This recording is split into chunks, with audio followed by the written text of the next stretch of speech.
Hello, welcome everyone to this week's episode of the Viking Update Show on Talk North. We are brought to you by Aquarius Home Services Studios and Onyx Maps. I am Jon Krawczynski from The Athletic, who dabbles in the Vikings every once in a while, and I am joined this week by Alec Lewis, who is our Vikings extraordinaire, also has his own podcast on this network as well. Jim Suhan just seems to be on vacation like every other week, and so that is another one of those instances right now. So it is just John and Alec this week. And man, Alec, it is a kind of fast-moving little Vikings landscape right now. How are you doing, man? I'm great, John. Thanks for having me. Yeah, I got to figure out Jim's PTO situation, and whoever his agent is, I need some negotiating help because I don't really remember the last time I used that, other than when I went to Europe, I guess, for 2 weeks to cover the Vikings. But yeah, it's been nuts. Obviously, the Kyler Murray signing. We're talking on Thursday, not even an hour ago, the Vikings agreed to terms with Carson Wentz to add to the quarterback room. They signed a punter. They had an offer sheet out for a tackle. I mean, it's really nonstop, but that's typical for this time of year. A lot to talk about. The NFL is very good at giving us things to talk about, which is fun. Yeah, we're going to hit all those topics this week on this show. Especially, I do, in a few minutes, want to lean into a little bit more of the Kyler Murray stuff just because we have not spoken about Kyler at length on this show in particular. But we'll get into a lot of the ins and outs surrounding that move. But we might as well start, Alec, with the Carson Wentz signing, since that's the freshest kind of news of the week here. Thursday morning, just before we started recording, Vikings agreed to terms to bring Carson Wentz back. I think that I was anticipating them adding another quarterback, of course, with Kyler Murray and JJ McCarthy. Did you think it was going to be Wentz? I did not know what they were going to do, but that one surprised me just a little bit. Yeah, I would say coming out of the combine in Indianapolis, I wasn't sure. I was very much with you where, I mean, sticking with the theme of how they began the offseason of wanting to round out the quarterback room with a talent level that transcended what they began the 2025 season with. Like, I felt like they were going to add, for sure, a quarterback who was a former starter who could potentially start in 2026, but also insurance. Carson Wentz, I knew there was a lot of mutual respect and trust there. I mean, he started 5 games last year. It was obviously up and down. I think he threw for 1,200 yards. There were 6 touchdowns, 5 picks.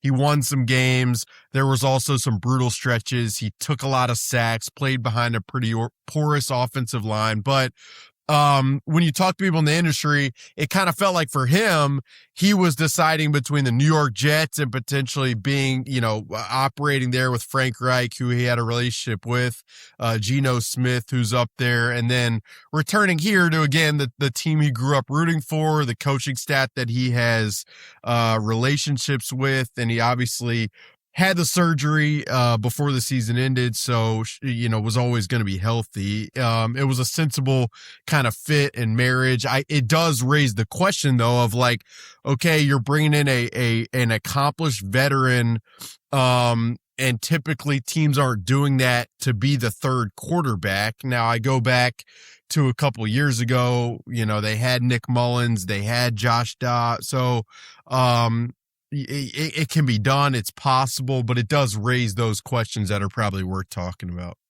Yeah, that's the thing that came to mind immediately is I understand a Max Brosmer. I understand, someone of that ilk. But when you are when you're putting in that spot, someone who is such a veteran, experienced guy who has started here before, man, that feels a lot like almost JJ insurance in terms of whether, you make a move with him or what you do down the road. But it doesn't feel like the typical third quarterback, which makes me wonder about what, even more about what their plans are with JJ. Yeah, and I think, I mean, coming out of the Kyler Murray signing, like that was the question. I mean, above everything Kyler related, what does this mean for JJ McCarthy? And I think it's the same. Like Carson Wentz's signing is one thing, but the impact on the only quarterback you've ever taken in the top 10 who has played 10 games and has shown high end flashes and obviously has hurdles to jump through to get to the place at which he is a consistent guy who you can rely on. I mean, I will say one element to Carson Wentz is, you know, there is injury risk with Kyler Murray that I don't want to get lost in how we talk about Kyler Murray. Like there are some corners I think of, whether it's social media or fans you talk to, where there's such excitement about what Kyler Murray can accomplish. And I understand that, but like this is a guy who's played 17 games once in the last 5 seasons. And so then you talk about JJ McCarthy and his injury risk is very valid there. So given that all of those circumstances, finding a quarterback who could lift the floor in many ways and be insurance for potentially both of those guys makes sense. I will say too, I mean, we'll see with JJ McCarthy. Like it's hard for me, and I think it's hard for people within the team to go down the road of what do we do with JJ McCarthy when what is it going to look like for him coming out of this offseason? Like when he shows up in the spring, what is it going to be like? And until you have the answer to that question, you probably, you know, that's just data you're going to want to have before you make any decisions in terms of, you know, what his role is or whether it's a, you know, potential trade opportunity. Like I think it's just too early to speculate on that stuff without feeling like you have a finalized, you've ascertained enough information in terms of where he is coming off this offseason that he knew needed to be gigantic. But we can confirm that Carson Wentz can walk, right? Like, I mean, I know, like, he did some good things here. He put his body on the line, literally. Like, I have a lot of respect for the way that he just battled through so many things, but my lasting image of Carson Wentz is just this guy who was a tragic figure on the sideline, and they kept like putting him on the gurney and rolling him out into the action to play. And, you know, I never thought at that point, like, oh yeah, we're going to see this guy in the NFL again. Like he looked miserable at the end of this thing. You know how like, I don't know, it's like a psychological thing where it's like when you go through hard times, sometimes like your memory erases it. Like I have like right. Very minor, like my recollection of that Thursday night game in Los Angeles is like very blurry because of just the absolute agony that it was to watch. And it was brutal, and not just the game, like seeing him take some of those hits, it was miserable, and he's keeled over on the sideline. And I'll never forget, like he did a little media scrum back in Minnesota, like once he decided to have surgery. And at that point, yeah, had you told me Carson Wentz is going to be re-signing next March, I would have been like, like to do what? Like to be like the assistant quarterbacks coach, kind of. That probably would have been my first intuition. But I will say this, and this was like talking to people close to Carson, like even at the time, I think there was a hope from people close to him that his willingness to play through a lot of that stuff might pay dividends in the future. And I think with this signing, you kind of feel like maybe that did come to fruition. Like there was definitely a mutual trust and respect at that time that they hope maybe would continue into the future. And so I will say this, I mean, the quarterback room of Kyler Murray, JJ McCarthy, and Carson Wentz is like, I mean, that's like whether you're playing Madden and you're just trying to get crazy with it. That's kind of how it feels in some ways.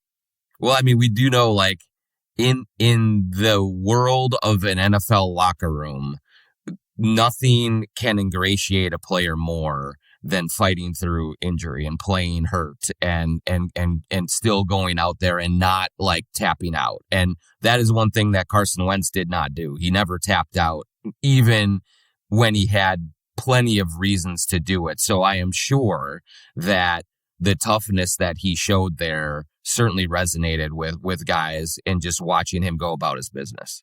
Yeah, I'll never forget. I mean, I think it was in London in the post game after they beat Cleveland, and Justin Jefferson was like calling Carson Wentz C Wentz. I'm like, I mean, like there definitely was and even in that game, obviously, like I think he was playing through what ultimately became like the very injured labrum situation. So yeah, there was a mutual respect and trust. And it was like, I think, people internally liked Carson. There was a lot when he arrived here with quarterbacks. And I've learned this, obviously, and you know this well, John, much longer than I've done it. Like, there's just so many narratives that come with these guys because of the profile of position that they occupy and how much their success or failure sways success for organizations that fans root for. That, like, when he got here, you heard a lot of different things. Like, is he liked? Does he rub people the wrong way? And I felt like for a lot of it, like, he did ingratiate himself well, and that people viewed him well internally. So that for sure contributed to them wanting to add him to this quarterback room and the chemistry of all of it. We'll knock out a couple more quick signing kind of updates before we get into the in-depth Kyler Murray discussion. But Johnny Hekker, nice little pivot. I mean, I know that you and I have had, I particularly, I will say, before last season, I remember like sitting next to you in the press box and be like, what has Ryan Wright done to continue to get these opportunities? But then he had a really good year last year, and he really kind of, earned the role of being a coveted free agent, goes elsewhere and signs, and really good for him. But then so then the Vikings moved to get Johnny Hekker, just another all-pro specialist that they have coming into the room here. Yeah, I in Indianapolis, like a month ago, I had like multiple people from other teams asking me about Ryan Wright. And I'm thinking, like, if a year ago you told me that people were like executives of people are going to be asking me what I thought of Ryan Wright, I've been like, what are we talking about here? But he did have a phenomenal year, and to his credit, I mean, really responded and earned the contract that he got from New Orleans. So they needed to pivot, certainly. And Johnny Hekker is a guy who is first and foremost, like, he's a very trusted holder, and you don't want to mess at all with the consistency that they have garnered from Will Reichard. Like, that was critical in some of the wins that they were able to accumulate last year. And so messing with that is not something you wanted to go anywhere near. And then Johnny Hekker, I mean, I would say, like, he was a teammate of Matt Daniels, a special teams coordinator. So that obviously allowed for some continuity and familiarity. And then the production has not been what it was when he was the all-pro punter, I believe from like 2016 to 18. But I mean, look, it's a guy who he has accomplished what he's accomplished, and you're looking for a guy you can trust, who can blend in from a personality perspective into that room. And I think he really can. So, that one made sense, and don't think it's going to break the bank, which has been a theme of the way they've operated, last couple of weeks. And there's no one that will come in with a bigger chip on their shoulder than a punter who's had to change scenery, go to a new place, maybe prove people wrong. I mean, he's just going to be launching missiles out there, I think. I can't wait to, this is in-depth punter talk on the Vikings. Yes. I can't, I will be out there at spring training, sweating my butt off, probably watching Johnny Hekker and thinking about how I ended up at that point in life, but it'll be fun. I can't wait. What'd you make of the Ryan Vandenmark, offer sheet, and just kind of what attracted the Vikings to him, and what you think, if that were to shake out, would provide? Yeah. So, it gets a little complex, but the Vikings offered provided an offer sheet to Ryan Vandemark, who's been a backup tackle in Buffalo. The Bills have 5 days to decide whether or not to match that offer sheet. It doesn't come with any draft compensation, but you don't see that very often. It's kind of a sharp move that I would say probably derives from some real in-depth scouting and belief that with more time he can develop and continue to ascend. I mean, he's a really interesting player. He's 6'7", 304 pounds. Like, the guy is absolutely massive. I watched the tape because I'm insane of a game he played and started last year against the Pittsburgh Steelers. And like in the run game, I mean, he is really athletic. When he gets his hands on you, he is physical. I think one-on-one as a pass protector against, good edge rushers, you start to get a little, wayward and a little worried, but he's younger than Justin School. He's more athletic than Justin School. He can play with more physicality in the run game than Justin School did. And the swing tackle spot for this team, again, you got to be an in the weeds fan here to know the importance of it. But coming off the year that Christian Darrisaw is coming off of, and knowing that Brian O'Neill has suffered injuries in previous seasons, you need someone in that spot that you can trust and rely on in a pinch. And we all know how often those guys have to step in and play. So it was kind of a sharp move, and we'll see if Buffalo matches. But if he does enter the building, like, I'll just be curious how much more development he does have, because he's like, I mean, the frame and the athleticism and the arm length, like, all of it is very interesting. It feels a little bit NBA-like because, restricted free agency, a right to match. I know that in the NBA, when a team does go and sign one of another team's players in restricted free agency to an offer sheet, that existing team gets pissed. They're just like, "What are you doing? Why would you do this?" And then they wait till the very last second on the deadline before they say yay or nay, and it gets to be really heated. So I wonder if there's some bad blood between the Bills and Vikings right now. Well, it's funny because I was talking to some people in the league about it, because it's not my foremost expertise, and they were like, yeah, who knows? Like, maybe Brandon Beane might just be livid enough to pay X amount more. Like, someone was like, Brandon Beane's been on, I mean, he's on tilt anyway. So who knows what's possible. So it'll be interesting to see what happens there, and if they have to pivot from a swing tackle perspective. But it is like, it's telling that the players we're talking about right now, besides quarterback, are punter and swing tackle.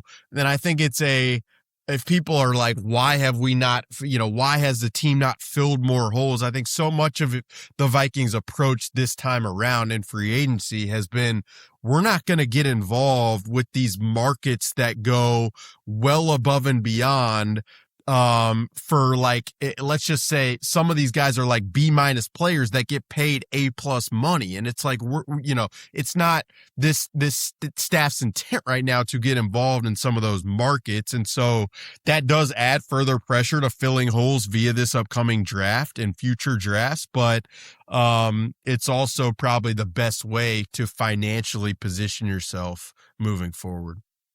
We'll take a quick break here, and then on the other side of the break, Alec and I will get in-depth into Kyler Murray and a couple of the stories that Alec has written, kind of really examining the fit. But first, wanted to take a break and let you know that the Viking Update Show is brought to you from the Aquarius Home Services Studios. When something goes wrong at home, Aquarius Home Services makes the solution easy, with one call to one team and no hassle to find a different handyman or company for each type of job. Aquarius has experts in heating, cooling, plumbing, and electrical. That means you get the right expert every time and solutions you can trust. Right now, enjoy $98 off any heating, cooling, plumbing, or electrical repair. Aquarius, one call, problem solved. Earning the right to be recommended. Schedule today at AquariusHomeservices.com.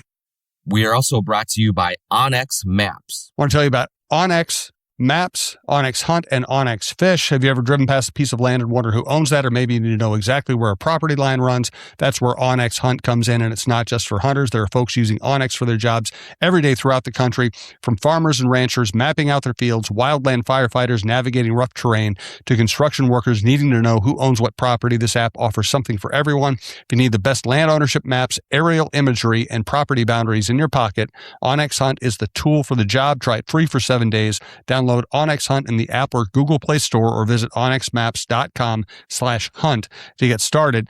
All right, back here with Alec Lewis. I'm Jon Krawczynski on the Viking Update Show, and let's just get to the real meat of it, Alec. Kyler Murray, you were in Nashville at the time of the signing, so break it down for us. Like, you give people a little insight into how the sausage is made here when the news comes down that Kyler Murray is becoming a Viking here. Yeah, well, I believe it was Wednesday that the Cardinals officially released him. And so, you heard pretty quickly that he was going to have some calls with people. It probably wasn't going to be an immediate signing, but that he was going to be in Minnesota, and knowing that he was going to be in Minnesota on Thursday, led you to believe that things could happen pretty quickly there, because I'd say in the week leading up to that, it started to become pretty clear that he was the Vikings' primary target and option at quarterback. And so, yeah, Thursday, I go to the SC basketball tournament in Nashville every year with my dad. It's been something we've done since I was in like 4th grade. And Thursday evening, we were in the hospitality suite. I think I was eating some chips and queso, and we got got some people start texting that it's happening and that there was a press conference on Zoom in about 12 minutes. So I did a dead sprint from Bridgestone Arena to the Renaissance Hotel. I was panting, going up the elevator, got to the Zoom and talked to Kyler, and then obviously Rob Brzezinski and Kevin O'Connell. But yeah, I mean, it was Kyler was his disposition, his personality is fascinating to kind of look at. It was fascinating to listen to. You could tell that he was very happy with the landing spot and being in Minnesota. And then you could just sense that Kevin O'Connell and Rob Brzezinski were happy to have made it happen. I think, like, talking to some people internally, there's probably some relief that it got done, that it was easy, that they didn't have to sweat it out. Because the idea of having to pivot at that point would have been pretty interesting. But, yeah, I mean, it's guy's a talented player. There's a lot of narratives that come with him. So for me, a lot of it's been like, can I get in touch with people who have spent time around him, and what do they think of him and the fit and all of that? So it's been interesting. It's been fun. Looking forward to continue to dive in. The interesting thing for me looking at it is, what I'm trying to figure out is, do the Vikings view Kyler? Obviously, they're intrigued by him. They like the talent. There's a lot of things to really think, yeah, this could work out. But the fit and the scheme are so drastically different that what I'm wondering is this a case of this is the best bad option available? And not to say that Kyler's a bad option, but like, there was not an ideal fit out there in the market for them to go get, where, hey, if you get this guy, perfect fit in the system, he's ready to go, and there are very few questions about him, and so now we're ready to contend in the NFC. And I fully admit that that's a really hard kind of needle to thread especially with a free agent quarterback in this league. But I just wonder if they're talking themselves into Kyler Murray as much because of what else was available out there, as opposed to, what, Kyler Murray could be the quarterback here for the next 8 years. Yeah, I think that's probably well said by you in terms of the talking yourself into it when you look at all the options. Like, the way I would describe it after the amount of conversations is like, once they realized that they could not acquire the long-term quarterback of the future, whether you want to toss out any name, the Joe Burrows of the world, yeah. Right? Mm-hmm. Like, once you weed out those possibilities, then you're in the who can you acquire that is a short-term answer that provides you a floor and provides you upside. The thing about Kyler that I push back on some people, like this guy, when he has been healthy, has been a very productive quarterback in the NFL. He's thrown for 3,500 yards 4 different times. He's been a 2-time Pro Bowler. He's operated in a couple of different systems now. So there is a floor there. And there's also the ceiling of potentially in this system or married together with his strengths and the Vikings system strengths. Like I think that's where you can talk yourself into believing that there is still a higher ceiling at play. And if you compare it and him to the other options, okay, Geno Smith, could he have, plugged and played into the system? Yes. Would he have thrown 25 interceptions in this system? Like it's possible. It's probably probable. Kirk Cousins. Yes, there's the fit. Obviously we saw that, but at this stage of his career, what is the floor and what is the ceiling there? And so I think ultimately that's, when you compare it to, and when you compare Kyler to the other options at play, I do think that's where it's pretty easy to recognize that his raw talent is a notch above all of the other available options. And so that's where you talk yourself into, okay, we can maximize this guy and find a way. And now it's going to be incumbent upon really both sides to prove that they can meet and adapt and gel, and how that process works and looks over the next few months is going to be interesting to a lot of people, fans here and people in the league. Like that, you've heard from be like, how is this marriage going to work? If it works well, what does that look like? Like that's very interesting to people. Yeah, to me that's the most fascinating part of this for me is that from what we have seen to this point, Kevin O'Connell is an incredibly intelligent, creative, offensive mind. He also, in my estimation, really has his system that he believes in fully that is going to be required to adapt a little bit to this style of quarterback. And how that process goes is going to be amazing. You had a story this week with Ted Wynn, who's like a god. I mean, just the way that he breaks down film and the way that he looks at everything for us. And that's, me touting The Athletic, but man, Ted Wynn is just like brilliant stuff. But you two collaborated on kind of a look at Kyler Murray's fit with what the Vikings want to do. And a couple of the interesting numbers that really jumped out at me that you had in the piece, for KOC, under center, the quarterback is under center 47% of the time. Kyler Murray's been under center 14% of the time in his career. Scrambles, 105 scrambles for quarterbacks with Kevin O'Connell, 271 for Kyler Murray. I mean, those are like drastically different approaches. So what did you see in kind of researching this with Ted, and like, how do you think that's going to work here going forward?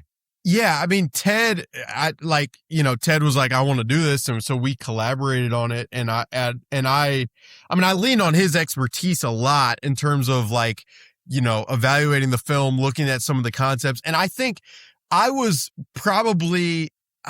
surprised, but I was intrigued by the fact that Ted Wynn, who evaluates film for us at The Athletic, like he thought the fit definitely made sense. And I think part of the reason that he felt like that was because a lot of the Vikings passing concepts, like there is carryover from what he's done in Arizona in many ways. I think there was a line in the piece where it's like, for both sides to maximize this partnership, like they're both going to have to adapt in some ways. And the way a lot of people describe it is like, you have this offense that is very well choreographed, that is all about rhythm and timing and playing within the timing of the play. And then you have this quarterback who thrives improvisationally, playmaking outside of structure. And so those two worlds coalescing can be difficult. And so, and I think it's going to take some understanding of both sides. From Kyler's perspective, they want me to play in rhythm, so I don't need to be playmaking all the time. From Kevin O'Connell's perspective, Kyler thrives as an improvisational guy, so we have to be okay with if there are times where he's if he's booting outside the pocket and making plays. So I would say the most interesting component to me is what you mentioned as far as under center and shotgun. So the Vikings offense has been an under center play action type of offense. Kyler Murray has played a ton out of the shotgun, and I think that's where he's very comfortable. So I would expect the Vikings to feature more shotgun in their offense, especially on early downs.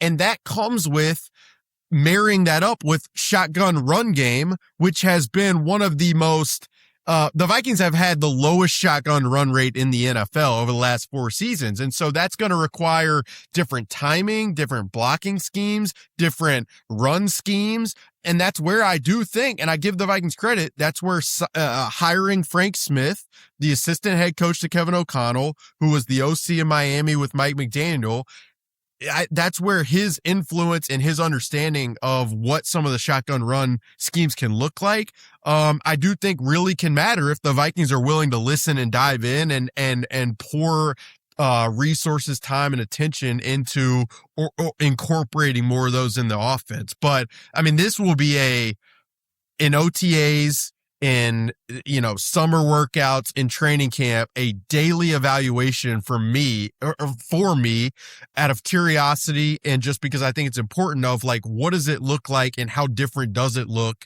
and how are these two parties working through the complications of their two strengths. Like that, it's going to be revelatory in that way. Here's what gives me some optimism about it, Alec, is that these two sides are coming together at a time when both need each other quite a bit. Correct. Kevin O'Connell is going to be under some pressure to win at a high rate, to have some success in the playoffs. They just got rid of Kwesi, so who's next on the chopping block? It's Kevin O'Connell. Kyler Murray is coming to a situation after it did not end well in Arizona. He's got question marks about whether he can stay healthy, whether a quarterback of his size can have real sustained success on a winning team. And so they both have things to prove to the rest of the league. And so it would be different, I think, if Kyler was coming here and the Vikings were coming off a deep playoff run and Kevin O'Connell is like, this is I know it's my way or the highway. Or if Kevin O'Connell is just super desperate and Kyler is the shiny toy that is coming off an unimpeachable season and he comes in with all the leverage. Neither side has major leverage here. And so that's what I think can lead to meeting in the middle a little bit more and maybe just bringing the best out of each other here. And I think this is also where when we talked about earlier, how much of this is the Vikings talking themselves into Kyler Murray. I think some of the reason you can talk yourself into it is because you do know he is arriving at you in a place in his career where he is going to be very motivated in multiple capacities. One, if he has a phenomenal year, he's going to put himself into a conversation that is potentially going to produce a massive contract. Two, the team that drafted you, that doesn't have a great quarterback option themselves moved on from you. And so that motivational fuel, I think the Vikings believe will help them get the most out of Kyler Murray. But again, and I'm going to underscore it. Like, I do think it is going to be incumbent upon Kevin O'Connell and the Viking staff to adapt and to work through the evaluation period this spring and summer to assess, like, what is Kyler's best strength and how can we how can we bring that out further? And I would say, like in 2024, when they signed Sam Darnold, they used the spring and the summer as a really like a clean slate of, we're going to call a lot of different things. We're going to see what he does really, really well. And then we're going to try to structure some of our concepts around that. And obviously that paid dividends and worked out really well. And I expect a similar process here over the spring and summer, which is going to require obviously a lot of first team reps and a lot of time on task. And so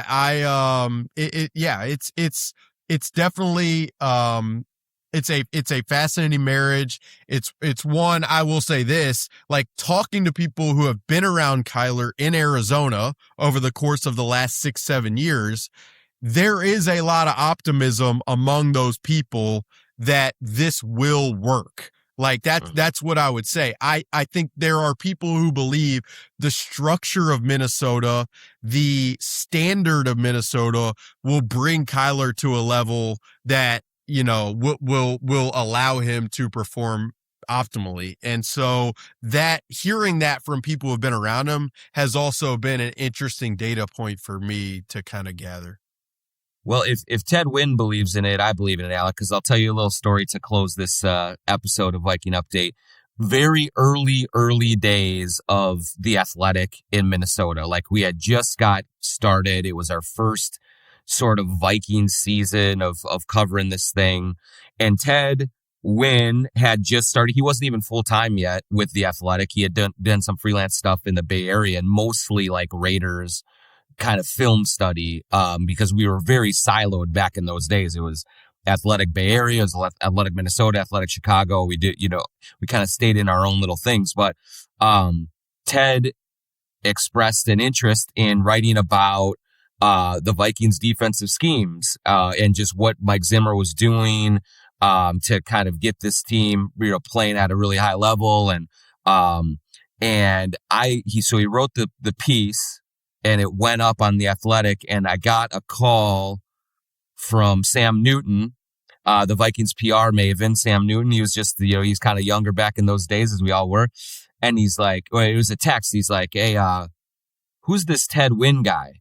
And I'm like, oh no, like, are we already in trouble here? Did we write something we weren't supposed to? And what's going on here? What do I got to brace for? Am I going to get chewed out for something? And then he was like, you know what? He's like, one of our coaches reached out and said, man, this guy knows our defense better than our players know our defense. And I'm like, oh, okay. All right, here we go. And so, I mean, he just like, he's amazing at just breaking down film and presenting it in a way that is very digestible. And, so I highly recommend if Athletic subscribers have not read your piece with Ted yet on Kyler to go check it out. But, I just remember that the anxiety in reading that text and being like, oh my gosh, I'm going to get just reamed out for something I didn't even do. And then it was just the greatest compliment you could ever give. So no, and it's funny too, like over the course of my 4 years, doing it, he's written about Flores defense. And I have had people internally at times be like, how does it, where's this guy? Like, is he talking to people here? Like, what is happening? But yeah, Ted is, and the best way about it, and this, like when you collaborate with somebody, is just the full openness and like egoless way he views the job. Like, it's very simple. Like, he just watches the film and that's his evaluation, which you appreciate. But yeah, it's, like this fit and these two worlds coming together at this time in both of their, the Vikings regime and where they're at, and Kyler Murray and where he's at in his career. Like, it's going to be, and then you have the JJ McCarthy element, and then obviously you added Carson Wentz, and, they haven't made a ton of moves in free agency, and they need a hit in the draft. Like, I had someone within the league text me the other night, and they're like, well, I'll say one thing about your job, man. It's never boring. And I'm like, yes, for better or worse, that is the case. And for Vikings fans, I'm sure they'd prefer just, boring winning, but, it's interesting, and it will be. It absolutely will be. Alec Lewis, thanks for joining us. You can listen to him on the Alec Lewis Show on Talk North podcast network. You can read his stuff at The Athletic. And thanks to Aquarius Home Services, thanks to Onyx Maps, thanks to our producer, Davide Rosso. I'm Jon Krawczynski, and we will talk to you next week on the Viking Update Show.